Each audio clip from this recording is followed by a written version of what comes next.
একবার হযরত ওমর রাদিয়াল্লাহু তাআলা আনহু নবী করিম সাল্লাল্লাহু আলাইহি ওয়াসাল্লামের ঘরে প্রবেশ করে দেখছেন তিনি কাঁদছেন। হযরত ওমর জিজ্ঞেস করলেন, ইয়া রাসূলুল্লাহ, আপনি কাঁদছেন কেন?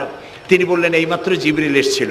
জিবরিল এসে আমারে বলে গেল যে আপনার উম্মতের মধ্যে যেই সব লোক ইসলামের মধ্যে থেকে দাড়ি চুল পাকিয়েছে, কিয়ামতের দিন আল্লাহ তাআলা ওই সব বুড়া বুড়িদেরকে শাস্তি দিতে লজ্জাবোধ করবেন।